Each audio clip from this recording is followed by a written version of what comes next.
यहाँ पर ये बात please correct me if I am wrong, अपने नाजरीन को भी हम बता दें, बल्कि आप खुद ही बताएं तो ज्यादा बेहतर होगा वजीर साहबा, कि जिस वक्त आप उनको ढूंढ रही थी और पुलिस आपके साथ इतना कोऑपरेट नहीं कर रही थी, आपने शायद मुस्तफा की सिम जो है वो निकलवाई, और फिर जी वहां से वो बताइए हमें।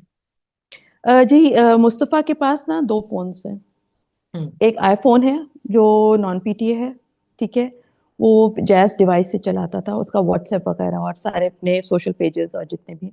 और एक नोकिया कीपैड वाला फोन है जिसमें वही वही नंबर का व्हाट्सएप जो है, और उसी का जो है नोकिया फोन में सिम है। ये लोगों ने बात फैलाई कि जी मुस्तफ़ा के पास कोई बाहर का नंबर चला रहा था किसी वजह से, जो मैंने खुद ही प्रूफ रॉन्ग कर दिया। वही नंबर, वो उसी की सिम मैंने निकलवाई, ये सारे कॉन्टेक्ट्स निकले उसी से। मैंने अरमगान, उसी के नंबर से मैं अरमगान को फोन करती थी। And he used to get, first time I called he got so scared कि उसने कितने फोन किए हैं। he must have been like कि ये उसके लिए शॉक होगा कि मुस्तफा के नंबर से उसको फोन कैसे आ रहा था। जो मैंने हम्म। 8 तारीख को इसको फोन किया है, बिकॉज 8 तारीख को सब बच्चों ने आके बोल दिया था, लड़के लड़कियों ने, कि अरमगान की ये बहुत कॉमन प्रैक्टिस है, मारपीट करना, लोगों को गायब करा देना। और इसकी मुस्तफ़ा को ये ढूंढ भी रहा था, ये मुस्तफ़ा से इसको बहुत ग्रज था, मुस्तफ़ा के ये पीछे पड़ा हुआ था, बहुत जगहों पे इसने मुस्तफ़ा को धमकी भी दी है। तो प्लीज आप इसको चेक करें। ओके। तो एंड यू इसी वजह नेवर से, मेट, इससे पहले आपने इस अरमान खान का ना नाम सुना था ना आप इसको जानती थी? नहीं, नहीं, not at all, not at, I have not even seen him, never seen him, not aware of the any acquaintance of Mustafa. But वो यही था कि he wasn't friend of anyone. He was hmm. not a friend of anyone, क्योंकि ये इन बच्चों की as का ही नहीं है। he is much older. तो ओके। बस वो जो तंग करना था ना, वो रोज हर 2 दिन बाद करना, हर रोज 2 दिन के बाद उसको मुझे तंग करना। और एक दिन 24 तारीख को मेरी और उसकी बहस होना, क्योंकि मैंने उसको बोला था कि Armaghan, you are in my suspect list, you are on top of my suspect list. Mustafa के साथ अगर कुछ हुआ तो I will not spare you. ये मैंने आउट लाउड उसके साथ फोन, एक कॉन्वर्सेशन पे बात की थी। और उसको समझ ही नहीं आ रहा था कि मतलब लाइक कि मैं उस मतलब वो छुप क्यों नहीं रहा मुझसे। सही। तो मुझे ये बताएं कि जो आपने कहा ना ग्रज थी, वो बार बार बुला रहे थे, जो आपको रिकॉर्ड से पता चला, do you know the reason for the grudge? The reason for the grudge was like, there are several reasons. There is not one specific reason. एक तो ओके। वो वैसे ही जो है वो आदमी है जिसको लगता है कि उसके पास बहुत पैसा है, और बहुत असला है, बहुत उसके पास वो गाड़ियां रखता है, वो अकेले घर में रहता है, पार्टी थ्रो करता है, सारे फ्री फंड में क्राउड इकट्ठा कर लेता है। तो वो किसी तरह की जो है ना, वो डोमिनेशन रखता है, as if he okay. Is a king, ठीक है। And my son Mustafa never came under any influence. He never believed in such things. वो किसी के बाप की नहीं सुनता था। वो सिर्फ, या उसको उसके लिए वो कहता था मेरे एक ही माँ बाप है जिनसे मैं डरता हूँ। वो ये इस तरह के आलतू फालतू लोगों से डरता नहीं था। सही। उसका और मुस्तफा का फिर फ्रेंड सर्कल बहुत ज्यादा होना, मुस्तफा की का फ्रेंडली लोगों से बहुत होना। मुस्तफा इन जनरल एक was a good human, good soul, very friendly, very social, extremely social. मतलब I have not been able to make so many friends till my age जो उसके इतने दोस्त थे। कोई मार्क एक्स का उसका ग्रुप है जिसमें बड़े छोटे, every age was there. He was friends with them. वो इसकी इसकी एक नहीं सुनता था। फिर लड़कियों का, आई एम श्योर आप जो पूछना चाह रही हैं, दे वर गर्ल्स, ठीक है, हु वर म्यूचुअल फ्रेंड्स, जो मुस्तफा की डिसलाइकनेस टूवर्ड्स अरमगान को अरमगान तक को पहुंचाती थी वो लड़कियां, ओके। जिससे वो हेट्रेट बिल्ड हो गया। लेकिन इस हद तक बिल्ड हुआ कि उसने उसकी जान ले ली। बहुत माजरत के साथ, क्योंकि आपको बहुत सारे क्वेश्चंस के थ्रू गुजरना पड़ता है। I know it's not easy for you to talk about all of this, but ये जरूर बताएं, क्योंकि देखिए इस केस में बहुत सारी चीजें जो हैं वो इस वक्त इस दावियों से इसलिए भी कवर किया जा रहा है या बात हो रही है कि एक, जैसे आपने इनिशियली कहा कि बहुत अच्छी बात है कि अगर मंशियात को लेकर के भी बात हो रही है कि ताकि आगे लोगों का भला हो। और ये हम देख रहे हैं कि यंगस्टर्स के अंदर मंशियात का बहुत ज्यादा रुझान हो रहा है, एक दूसरे को ना सिर्फ मतलब रागिब करना इसकी तरफ, बल्कि अब बाकायदा तौर पर ये भी सामने आ रहा है कि इतने यंग बच्चे जो हैं वो ड्रग्स बेचने में भी इन्वॉल्व हो गए हैं। इसमें मुस्तफा का नाम भी आया, और उसमें आया कि उनके ऊपर भी एक केस रजिस्टर्ड था। आई वुड रियली वांट कि आप या डिस्पेल करें या बताइए कि इसमें क्या सदाकत है।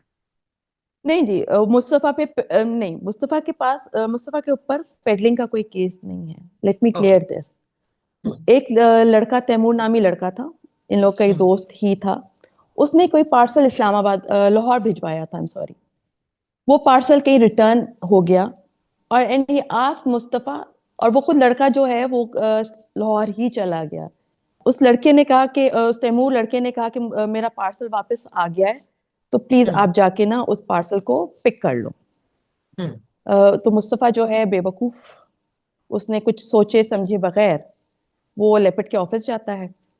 लेपिड वाले कहते हैं जी आप चले जाएं head office. Mustafa okay. Head office जाता है। हेड ऑफिस जाके वो कहते हैं, वो पार्सल का पूछता है, वो लड़के का नाम और उसका CNIC वगैरह देता है। उस पे वो उसको कहते हैं कि जी आप ना थोड़ा वेट कर लें, पार्सल हम ला के देते हैं। मुस्तफ़ा ने क्या कहा कि जी मैं पार्सल जो हूँ मैं गाड़ी में वेट कर लेता हूँ जब तक आप पार्सल लेके आते हैं। इतने में जो है ये पुलिस आती है और मुस्तफ़ा को डिटेन करती है। तो उस पार्सल से मुस्तफ़ा का कोई लेना देना डायरेक्ट नहीं था। मुस्तफ़ा ओके।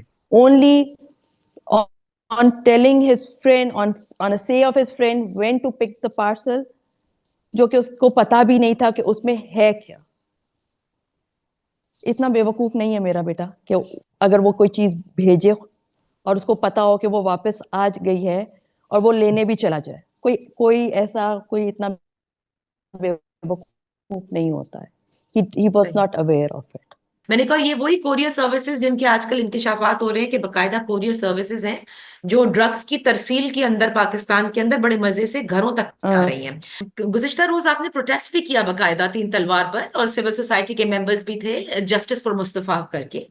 तो क्या आपको लगता है कि किसी मौके पर कहीं जस्टिस नहीं होगी, क्योंकि जाहिर है केस भी अब हाई प्रोफाइल से बनता जा रहा है और बहुत सारे इसके अंदर इन्वॉल्वमेंट्स भी निकल रही हैं।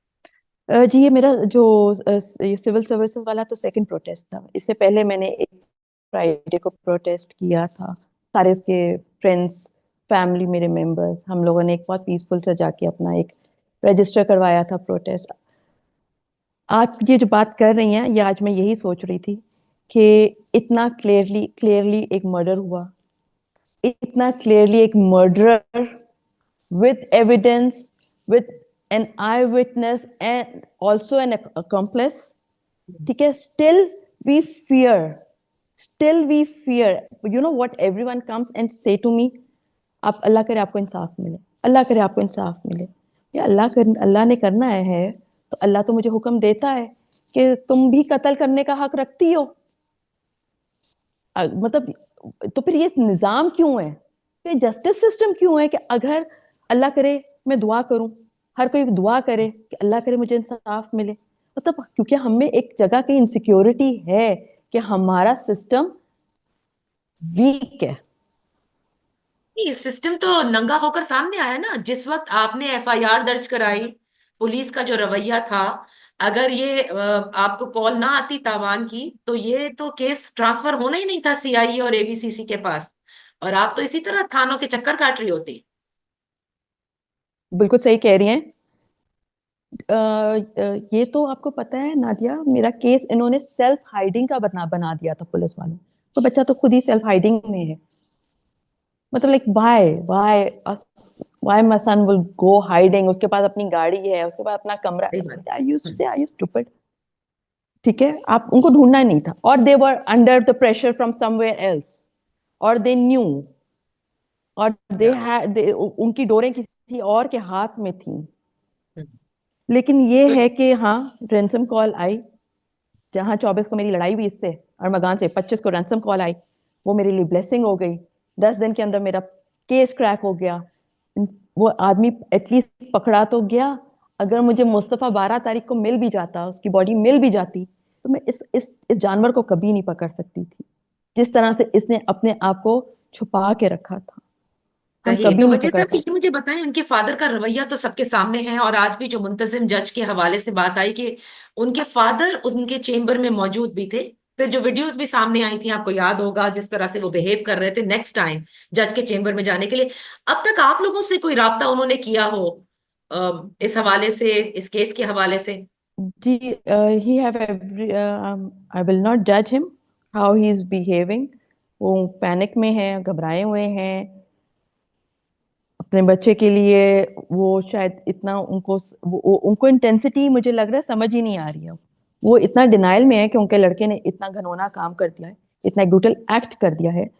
तो I think he have a right to behave however he likes. मैं एज अ पेरेंट दूसरे पेरेंट पे कोई कमेंट करना नहीं चाहती हूँ, but yes, the reaction is very weird, जो मेरी भी समझ से बाहर है। मतलब लाइक बहुत संगीन एक जुर्म है उस बच्चे का, उस लड़के का, उस जानवर का। आप उसके लिए कुछ मतलब सीरियसली होके काम करें, बजाय आप ये क्या कर रहे हैं। आप लोगों को कांटेक्ट किया उन्होंने, जैसे करते हैं पेरेंट्स एक दूसरे को, माफी के लिए, आउट ऑफ कोर्ट नहीं, सेटलमेंट के लिए? नहीं, कोई नहीं किया था। बस वो जो फर्स्ट डे एटीसी में जब पहली दफा इसका ये जज के सामने से आना था रिमांड के लिए, तो मैं भी गई थी। वहाँ इनकी वालदा आई थी कि मैं सुलह करना चाहती हूँ। मैंने कहा मेरा आपका सुलह का कोई ताल्लुक नहीं है। आप अपने बेटे को बोले मैं बता दे मुस्तफ़ा कहाँ है, मैं अपनी एफआईआर वापस ले लूँ। देन शी के अरमगान मुस्तफ़ा से रैंसम क्यों मांगेगा? अरमगान के पास पैसे की कमी तो नहीं है ना। तो मैंने सिर्फ ये बोला कि मैं उसको माफ नहीं करूंगी, उसको बोलो मेरा मुस्तफ़ा मुझे दे दे। और यही बस कॉन्वर्सेशन हुई। उसके बाद कभी ना उन्होंने रब्ता किया, और मेरा तो रब्ता करने का नहीं होता। जाहिर है, जाहिर है। वजिया साहिबा, बेहद शुक्रिया कि आपने अपना वक्त दिया, और बड़ा बुरा लगता है ये कहते हुए कि we hope that you get justice. आपने बिल्कुल दुरुस्त फरमाया कि बहुत सारी चीजें तो अब खुल कर के सामने आ रही हैं, और इंसाफ का निजाम मौजूद है, कवानीन मौजूद हैं, आपका केस है 302 का। बस हम ये जरूर कहेंगे कि क्योंकि हमने पाकिस्तान के अंदर नूर मुकद्दम केस भी देखा, हमने सारा का केस भी देखा, और इस तरह के दीगर केसेस देखे कि स्पीडी एक तो जस्टिस मिलना बड़ा मुश्किल हो जाता है, और बड़ी दफा ये बताया जाता है कि या तो वो स्किज़ोफ्रेनिक है, या मेंटल है, पागल है। ये सारी बातें भी बड़ी आती हैं। बट वी जस्ट होप कि स्पीडी जस्टिस भी हो और आपके ऊपर दबाव कम आए। अभी तक तो मेरे ख्याल से आपने जैसे कहा कि कोई किसी ने आपको कांटेक्ट नहीं किया, लेकिन जैसे जैसे तहकीकात आगे बढ़ रही हैं, इंकशाफात हो रहे हैं, उसमें जाहिर है कि जब ड्रग्स की डीलिंग का भी किस्सा आता है तो इसमें बड़े बड़े नाम इन्वॉल्व होते हैं। आया ये केस मंतकी अंजाम तक जल्द पहुंचेगा या नहीं, ये तो वक्त ही बताएगा। लेकिन रोज इस हवाले से, और जैसे कि वजिया आमिर साहिबा ने कहा कि वो इस वक्त तक मुतमईन है जिस तरह से सीआईए इस केस को लेकर आगे बढ़ रही है। Thank you so much for today.